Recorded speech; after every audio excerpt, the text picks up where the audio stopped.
अब ये पेशेंट आपकी तरफ से आपको पूरा ठीक है। वो उन बच्चों में नहीं इसलिए अगर आप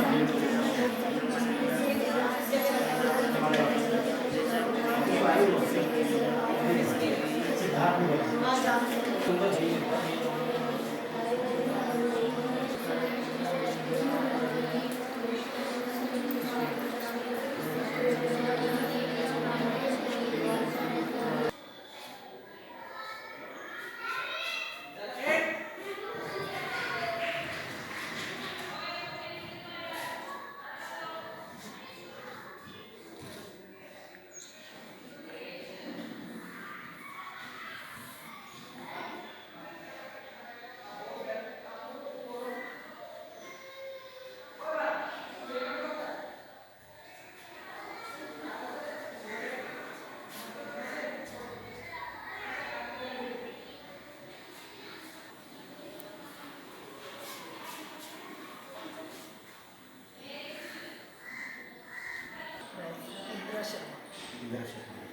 अच्छा जी, तो आप इस स्कूल में कितने दिन पहले आए? मुझे लगभग 1 वर्ष हो गया। 1 साल। रीडिंग रूम बनाने का आपको ख्याल कैसे आया? सर ये मेरा अपना अनुभव है कि जब मैं भी बहुत छोटी थी तो मैं हर एक उस कोने को तलाश करती थी कि जब मैं शांति से कुछ कहानियाँ पढ़ सकूं या कुछ ऐसी चीज़ें जो विद्यालय से अलग है। तो तब हम क्या करते थे कि घर भी छोटे हुआ करते थे, पूरी इतनी सुख सुविधाएं नहीं थी जो आज हम बच्चों को दे पा रहे हैं। तो मैं सीढ़ियों में जाके बैठ जाती थी क्योंकि अब दिन भर चलना उतरना नहीं रहता था और वहाँ जाके उस किताब को मैं पढ़ती थी। वो उन दिनों विद्यालय में, मैं भी सरकारी विद्यालय की छात्रा रही हूँ, तो हमें महीने में कोई एक किताब मिलती होगी कभी। तो मेरा हमेशा मन रहता था कि क्यों ना मैं ये किताबें हमें ज़्यादा मिला करें या हम अपने फ्रेंड से इसको बदल के पढ़ा करें, पर ऐसा संभव नहीं हो पाता था क्योंकि महीने में एक ही बार किताब दी जाती थी। और वो किताबें इतनी अच्छी हुआ करती थी, उनसे हम बहुत कुछ सीखते थे, अच्छी आदतें, हमारा व्यवहार, इस तरह की हमें कक्षा अनुसार किताब मिलती थी, उम्र अनुसार। तो मैंने सोचा क्यों ना मैं भी अपने बच्चों पे वो अप्लाई करूँ। या मेरा एक सपना भी था कि अगर मैं इस क्षेत्र में गई, टीचर बनी, तो मैं सबसे पहले लाइब्रेरी की स्थापना करूँ और वो मैं कहीं से भी कैसे भी करके उन बच्चों के लिए ऐसा साहित्य जरूर जुड़ाऊंगी जो उनका भावी जीवन भी बनाता है। मतलब विद्यालय उन्हें हर तरह से चहुमुखी उनका विकास करता है, लेकिन कुछ चीज़ें ऐसी होती हैं जो गहरा प्रभाव डालती हैं किताबें, है ना। बचपन की वो चीज़ें जो आजीवन हमने बचपन में ही सीख लिया, वो आजीवन रहता है वो ज्ञान हमें। मैं अपना अनुभव आपको इस स्कूल का बता रही हूँ। जब मैं यहाँ आई, बच्चों को हम प्राथमिक स्तर पर बहुत अच्छे कार्यक्रम कराते हैं, उनको अच्छी आदतें भी बताते हैं, लेकिन जब बच्चों को यहाँ किताबें उपलब्ध कराई गई, उन्होंने यहाँ आके पढ़ा, तो उसमें आपको एक किताब मैं बताऊँगी, उसका नाम ही है अच्छी आदत। सुबह आप उठे हो, आप अपने बिस्तर अपने आप उठाइए, माता पिता को जब आए तो प्रणाम करके आइए। ये बच्चों ने किया, आप बदलाव देखिए गांव में, बच्चे लोग वो लगातार करते, सुबह रोज आते और अपने दादा दादी सबको प्रणाम करते। उनके पेरेंट्स मेरे पास मिलने आए, उन्होंने कहा बहन जी आपने कितनी अच्छी आदतें सिखा दी, जो बच्चा आज तक कभी करता ही नहीं था, वो रोज पैर छू के आते बच्चे तो हमारे। तो इसका मतलब बच्चे ने सीखा उससे, उन किताबों से बच्चे ने सीखा। कुछ किताबें ऐसी हैं, हम 3-4 दिन में बच्चे से पूछते हैं आपने लाइब्रेरी गए, आपने क्या पढ़ा वहाँ, बच्चा उसको सुनाता है, पूरी नहीं सुना पाता उसको कहानी को या जो भी उसने यहाँ सीखा है, लेकिन वो प्रार्थना स्तर पे बोलने की हिम्मत करता है, सबके सामने बताता है। वो इस चीज़ को यहाँ पढ़ा, लेकिन वो अपनी भाषा में भी उसको बदल देता है, वो अपनी भाषा में उसको बताता है। तो मेरे को लगा कि बच्चा बहुत कुछ यहाँ से लेके जा सकता है। तो एक तो ये बात कर रहे हो कि आपके बच्चे आपके पास आ रहे हैं, कुछ तो उनकी आदतों में, उनके बोलचाल में या उसमें कुछ एक फर्क देखते हो, साफ सफाई में देखिए आप। क्या इसके अलावा भी आपको कभी ऐसा महसूस हुआ कि बच्चों को जो पढ़ लिख रहे थे वो जी, जैसे कक्षा 4 में है, और 4 में भी उनको कुछ फ़ायदा होगा पढ़ने लिखने को लेकर? इससे हाँ। हाँ, उनका उच्चारण शुद्ध हुआ है। अच्छा। उसे जो शब्द यहाँ जैसे मैं क्लास में हूँ और मैंने आज स्कूल को ऐसे मैनेज किया कि मेरे 3 अध्यापक नहीं है, तो मैं कहती हूँ बेटा एक क्लास वहाँ जाके आप लाइब्रेरी में पढ़िए शांति से। अच्छा। और आपको जो नहीं आ रहा है उसे लिख भी लाइए। बच्चा मेरे पास उसी वक्त आता है, वो कहता है मैडम इस शब्द का क्या अर्थ है, ये समझ नहीं आ रहा कहानी में मेरे को, ये क्या है। तो वो जानना चाहता है, इसका मतलब हाँ। उस शब्द का अर्थ क्या है वो जानना चाहता है। मैंने उसको बताया बच्चे को, बेटा पृथ्वी भूमि जमीन मतलब इसको कहते हैं, तो वो उसको उस कहानी को समझ जाता है फिर कि ये इससे रिलेटेड। तो इसका मतलब आप पुस्तकालय का एक माध्यम आपने बना के हाँ। बच्चों में पढ़ने लिखने की एक खास आदतें विकसित हों, रीडिंग इसके लिए हैबिट आपने तो कहा। तभी आएगी सर। रीडिंग हैबिट बच्चे की कैसे तभी विकसित होगा। आप ये समझ लीजिए ये एक बहुत छोटा सा गांव है, यहाँ इनसे ये पूछने वाला कोई नहीं है कि आज स्कूल में क्या हुआ था। जबकि मैं महीने में एक दिन 30 तारीख को मैं पेरेंट्स मीटिंग में एक महिलाओं की मीटिंग अलग करती हूँ और उसमें सिर्फ ये कहती हूँ आप सब बिना पढ़े हैं माताएं।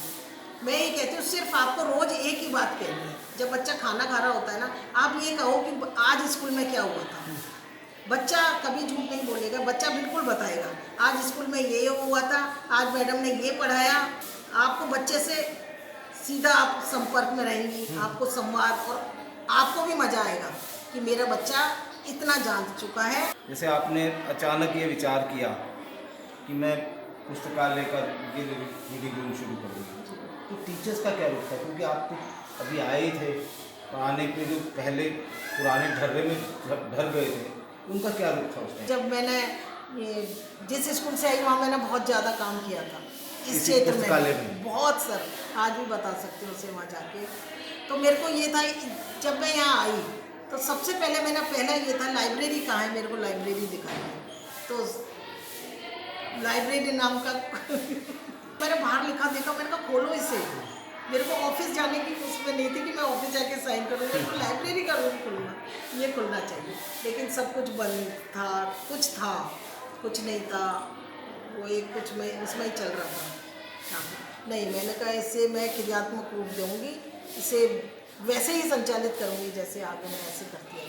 तो मेरे पास कुछ किताबें थी जो आप ये देख रहे हैं, कुछ मैंने सर अपनी तरफ से उपलब्ध कराई और बहुत नहीं के बराबर कहानियाँ बच्चे पढ़ते हैं। हमारे तो बड़े हो गए लेकिन संयुक्त परिवार है तो बच्चे छोटे ही हैं। जब वो पढ़ लेते हैं मैं सीधा यहाँ ले आती हूँ उनको। दूसरी बात, मैंने जो ये रद्दी वाले हैं इनसे संपर्क किया सर, तो मेरे को तो बिल्कुल नहीं के बराबर उसमें वो किताबें मिली और मैंने उनको बच्चों को दी और बच्चों ने जिस आनंद से उसे पढ़ा है और उसमें से जो उनकी जिज्ञासा थी उसे जो उन्होंने शांत करवाया है, बड़ा मजा आया, बहुत आनंद आता है सर। कि आप पहले जो स्कूल में आप काम कर रहे थे वहाँ पे कैसा पुस्तकालय था? बहुत अच्छा, इतना अच्छा कि अगर आप देखेंगे तो कहेंगे ये प्राइवेट स्कूल में नहीं होता है। क्यों? क्योंकि सर जिस स्कूल में गई थी समय बहुत दिया, 7 का स्कूल था तो 6 जाती थी क्योंकि वो स्कूल ही नहीं था जिस वक्त में। आज बहुत अच्छी बिल्डिंग है, बहुत वाटर कूलर है, मतलब हमारे पास सब कुछ है। ये हमारे ऐसे बोर्ड नहीं थे, हमारे तो जो कोचिंग इंस्टीट्यूट में बड़े बड़े बोर्ड वो थे, ऐसी टेबल नहीं थी, डाइनिंग टेबल है। वो कहाँ से? जन सहयोग, बहुत जन सहयोग। कैसे? लोग कहते थे मैडम आप काम करिए, सारी व्यवस्था हम करेंगे।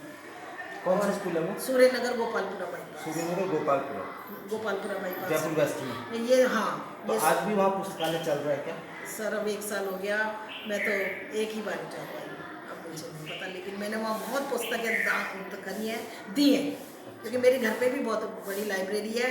और जो पुस्तकें ये जो कोर्स की किताबें होती है, राजस्थान पत्रिका जब अपना फेयर लगाता है तो मैं बहुत पुस्तकें वहाँ दान करके आती हूँ कि जो बच्चे नहीं पढ़ पाएँ या नहीं ले पाएँ वो इससे सब ले सकते हैं। अब यानी कि इसमें ये जो बच्चों का जो स्कूल आना है, क्या इससे भी बच्चों पे फर्क पड़ा? जैसे कई बार हमारे टीचर्स की कई बार ड्यूटी लग जाती है और ड्यूटी लग जाने से क्या होता है कि वो स्कूल में हैं। तो आपने ये कहा कि जो टीचर नहीं है तो पुस्तकालय का उपयोग ज़्यादा का उपयोग करके आप उस टीचर की भरपाई कर पाते हो अगर वो यहाँ नहीं आते। एक तो ये बड़ा फ़ायदा है। और फिर दूसरी बात ये पता लग रही है कि आपकी बातचीत से कि जब पुस्तकों से रूबरू हो रहे हैं बच्चे तो उनके सीखने में फ़ायदा हो वृद्धि हुई। तो आपके पास किताबें लगभग 400-500 होंगी। जी। तो ये और संख्या आप कैसे बढ़ा सकते हो? और संख्या सर ऐसे मैं बढ़ाती हूँ, मैं बहुत लोगों से संपर्क करती हूँ और मैं ये कहती हूँ, जैसे कोई भी कहेगा कि भाई स्कूल में आपको क्या आपकी, मैं अपने स्कूल की बात बताती हूँ, उनसे ये शेयर करती हूँ। बहुत लोग ऐसे मेरे पास आते हैं संपर्क में, मेरे अपने भी परिवार वाले हैं। 1000 रुपये की किताबें आप हमारे से ये लें, मैं कहती हूँ नहीं, मैं लेती ही नहीं हूँ सर पैसा किसी से, आप पुस्तकें दे दीजिए मेरे को तो। और मैं बता देती हूँ कि किस स्तर की मेरे को पुस्तकें चाहिए। आप ये करो, पुस्तकालय का तीसरा मेरा जो सबसे बड़ा फ़ायदा हुआ है नियमितता। मेरे यहाँ देखिए बच्चों की उपस्थिति देखिए आप, मेरे यहाँ बहुत कम बच्चे अनुपस्थित रहते हैं, कोई विशेष कारण की बीमारी हो जाए, उन्हें पता है। जैसे मैंने आज 6ठी का क्लास का बना दिया कि आज 6ठी क्लास का पुस्तकालय का पीरियड है, बच्चे सुबह से कहते हैं आज तो पुस्तक वहाँ जाएंगे, लाइब्रेरी में जाएंगे, आज तो किताबें पढ़ेंगे। मतलब उनको एक ये वाला भी लालच है कि आज हमें किताबें पढ़ने को। फिर मैंने जो पुस्तकालय प्रभारी बना रखा है, मैंने आपको बताया सीमा शर्मा। अच्छा, सीमा पर। हाँ, इन नए बच्चों को भी कुछ काम आना चाहिए। हाँ हाँ। है ना, और ये ज़्यादा उत्साह से काम करते हैं। मैंने इनका नियमित रूप से मैं रजिस्टर चेक करती हूँ, कितनी पुस्तकें आपने जारी की बच्चों को घर के लिए और कितनी आप कक्ष में पढ़ने को दे रहे हो। तो जैसा मैं चाहती हूँ वो आउटपुट मेरे को मिल रहा है इस टीचर से। और घर में फिर बच्चा दिखाता है, आज मैडम ने मेरे को ये किताब, तो घर वाले भी तो इस चीज़ को भी तो देखते हैं कि बच्चे को स्कूल से कुछ मिल रहा है। मैडम, आमतौर से हम देखते हैं, जब टीचर से बात करते हैं तो टीचर्स ये कहते हैं कि अगर पुस्तकालय खोलेंगे, इसीलिए आपसे बात करने का हमारा मन बना ना, कि अगर हम इस पुस्तकालय के यानी कि बक्से में या अलमारी में रखी किताबों को खोलेंगे तो बच्चे किताबें फाड़ देंगे, और ये जो किताबें फटेंगी इसकी भरपाई मुझे अपनी जेब से करनी पड़ेगी, तो शायद इसीलिए नहीं खुलती। ये क्या ये बात सही है? मैं इस बात से बिल्कुल भी सहमत नहीं कि ठीक है, ये सही है कि किताबें फटेंगी भी, लेकिन हम बच्चे को समझाते हैं। इसमें भी आपको 2-4 किताबें फटी दिख रही होंगी रीडिंग कॉर्नर में, हम बच्चे को समझाते हैं, हम खुद गोंद लेके बैठते हैं, उसे वापस चिपकाते हैं सर, है ना। और बच्चे को फिर समझाते थे, बेटा ध्यान से इसको, आपको अगर फट भी गई तो आप इसे चिपकाइए इसे। तो बहुत ज़्यादा ऐसा नुकसान मेरे तो नहीं हुआ है कभी भी, और ना कोई किताब मेरे यहाँ गायब हुई है। इतनी अच्छी गायब भी नहीं हुई? नहीं जी सर, आप मेरी खुली है, मेरी किताबें खुली हुई है ना, ये अलमारी खुली है सर, ये लॉक नहीं है, लेकिन आज तक रिकॉर्ड के अनुसार मतलब देख लीजिए रजिस्टर, मेरी कोई किताब गायब नहीं हुई है। बच्चा यहाँ आके पढ़ता है, ये खुली पड़ी है सारी किताबें, यहाँ ही पढ़ेगा, यहाँ ही छोड़ जाएगा उसको, क्योंकि ये यहाँ ही पढ़ने की है। जो हम इशू करते हैं वो हम रजिस्टर में मेंशन अगर ये आपने पुस्तकालय लगभग इस स्कूल में इस साल से 1 साल से चलाते होंगे, और पहले स्कूलों में भी चलाते रहे जी, और वहाँ बेहतर सूर्यनगर में आपका पुस्तकालय चला, तो आप जो दूसरे शिक्षक हैं हमारे जैसे, उनको आप क्या सुझाओगे कि अगर वो पुस्तकालय अपना शुरू करना चाहें तो वो क्या करें? सबसे पहले तो मैं तो ये कहूँगी, अपने अंदर ही ऐसी ये पैदा कर लीजिए कि आपको पढ़ने की आदत होनी चाहिए। जैसे मेरे तो शुरू से थी, और आज भी मैं चाहे कितना भी मेरे को 12 बज जाए सर, 1 बज जाए, जब तक मैं अपना 1 घंटा 1.5 घंटा पूरा नहीं कर लेती मैं नहीं सो पाती हूँ, क्योंकि मेरे दिमाग में वही घूम रहा होता है, आज मैंने कुछ नहीं पढ़ा। कभी मौका मिले तो आप देखिए, मैंने बहुत अच्छी लाइब्रेरी अपने घर में बना रखी है, और उसमें हर तरह की पुस्तकें हैं, और मेरे बच्चों को बहुत ज़्यादा ये रीडिंग हैबिट सर उनकी इसी से विकसित हुई है शायद, उस लाइब्रेरी को देख के। मेरी बेटी ने, यहाँ बैंक मैनेजर है, उसने 2-3 किताबें लिखी हैं, नॉवेल भी लिखी है उसने, और पब्लिश हुई बहुत अच्छा सा, इंग्लिश में लिखी पब्लिश। तो या तो घरेलू वो कहिएगा ये मिला, या बचपन से ही हमारे फादर इस बात पे विशेष जोर देते थे, ये हुआ, तो मैं भी चाहती हूँ इनमें भी ये भाव। तो टीचर को आप दूसरे जो टीचर हैं जो अन्य स्कूलों में पढ़ा रहे हैं, सरकारी स्कूल में, वो अपने पुस्तकालय को कैसे बेहतर ढंग से संचालित कर सकते हैं? तो आपने ये सुझाया कि ये डर खत्म कर देना चाहिए कि किताबें फटेंगी, तो फटेंगी नहीं, और अगर बच्चों को खुला छोड़ देंगे तो किताबें गुम भी नहीं होंगी। अपनी ये 2 बातें तो बहुत अहम उनके लिए सुझाव है। इसके अलावा अगर वो और क्या करें, तो एक तीसरी बात आप ये कहते नज़र आ रहे हैं कि एक सबसे महत्वपूर्ण बात जो है, अगर टीचर की कमी है और विद्यालय में वो नहीं है, आज कम है, तो उस दिन भी पुस्तकालय एक शिक्षक की भरपाई करने में मदद करता है और बच्चों को पढ़ने लिखने सीखने में मदद करता है। तो सभी शिक्षक इसको करें तो क्या आप उसके लिए क्या और नया सुझाव देना चाहेंगे? सर मैं जब महीने की जो मीटिंग लेती हूँ, मैं मेरा जोर इस पे भी होता है कि आप भी ऐसा करिए, है ना। जैसे आप आज हमारे पास ऑफिस का काम जाता है, हमें ये भी निपटाना है, ऑनलाइन भी कराना है, और ये आप लाइब्रेरी में चले जाइए, बच्चों को वहाँ बिठा लीजिए, आप अपना काम कर लीजिए, दोनों काम हो रहा है। बच्चा तो पढ़ भी रहा है वो अपना, और आप यहाँ पे कोई आलतू फालतू नहीं लोग रहा है। दूसरा, जैसा आपने कहा अन्य शिक्षकों को, आप सिर्फ अन्य शिक्षकों की बात मत करिए, मैं अन्य स्कूलों में भी, अभी आप टीला वाला से पूछिए जी, आप टीला वाला में अगर आप कहीं भी गए तो आप देखिए, मैं ये कहती हूँ मेरी लाइब्रेरी देखने आना, ताकि आप भी ऐसा करें। तो केवल यही बच्चे केवल लाभान्वित हो, आपके भी बच्चे लाभान्वित हो। अगर बंद है वो किताब 5 साल हो गया, वेस्ट है वो, तो आप उसका उपयोग कब करेंगे फिर? साथ में से यानी कि कुछ टीचर्स भी हैं क्या किताबें इशू करा के लेके जाते हैं या पढ़ते हुए उनका रुझान करना है? ऐसा सर मेरे अलावा अभी तक कोई नहीं है, लेकिन हाँ मैं कहती हूँ रेफरेंस बुक भी है। आप जौहर पढ़ा रही थी, जैसे मैं ही समझूँगा, इतनी इसमें किताबें, आप दिखाइए चित्र बच्चे को, जौहर क्या है ना। मैं तो खैर चित्तौड़ जाके मैंने तो देखा, वो सारा वर्णन करा, इतनी शांति से बच्चों ने इतना अच्छा सुना उसको, और लेकिन आप उसको चित्र के माध्यम से या कहीं से भी दिखाइए तो सही कि ये था, ये इतना ऐसे कुआ जैसा होता है उसमें, फिर वो ऐसी राजपूत स्त्रियाँ ऐसे करती हैं, तैयार होके आती थी ऐसे, वो पूरा एक वर्णन, उनकी कल्पना, आप उसको उस कल्पना को उनके सामने रखिए कि आप ऐसे करो, ऐसा होगा, वो ऐसा था, वो तो बच्चा ज़्यादा सीखता है। ये रहा मेरा इसमें पढ़ना। तो क्या कभी कभी एक ऐसा आप ऐसा भी करते हैं कि आपको एक दो टीचर्स को इसके लिए तैयार करना पड़ेगा, मुझे लगता है। हाँ सर, ऐसा मेरा है, मैंने जैसे सीमा जी को, सीमा को आप तैयार करेंगे तो ज़्यादा मदद मिलेगी। इंदू जी को, एक जो मेरी मैंने बताया ना नई टीचर, वो भी एक मेरे को फॉलो कर रही है, वो थोड़ा सुषमा यादव, वो संस्कृत बच्चों के लिए बहुत वो होता है, नया सब्जेक्ट आता है 5वीं से 6वीं में, तो बच्चे आजकल उससे थोड़ा सा, तो उनके भी मैंने तरीके उनको बताया। उसमें मुझे ऐसा एक लगता है कि कभी कभी आप पुस्तकालय में ना बच्चों को बिठा लें और बच्चों को कोई एक कहानी सुना किताब से पढ़ के, और बच्चों ने वो सुनी और फिर उसके बाद उसमें सवाल जवाब किए, तो शायद ये भी एक मदद करेगी बच्चे किताब पढ़ने के लिए प्रेरित हों। हाँ, और इस काम के लिए शिक्षक को अगर आप जिम्मेदार बनाएंगे तो किताब पढ़नी, कहानी किसको पढ़नी है, शिक्षक को, वो यार ये काम आपको एक बार करना है। फिर उसमें शिक्षक अगर कहानी सुना रहा है तो वो पढ़ेगा भी, हो सकता है उसकी भी आदत बन जाए। तो आपको इस फ्रंट पे थोड़ा सा काम करने की जरूरत है। अगर आपके टीचर्स नहीं पढ़ रहे होंगे तो बच्चों में हो सकता है कुछ दिनों बाद वो हौसला गिर जाए। पुराने स्कूल का एक वो है, ये देखिए सर, ये मेरा पत्रिका ने दिया था, ये मेरा स्कूल है। जिस स्कूल में काम करी थी उसका एक फ़ोटो है, ये 2014 का।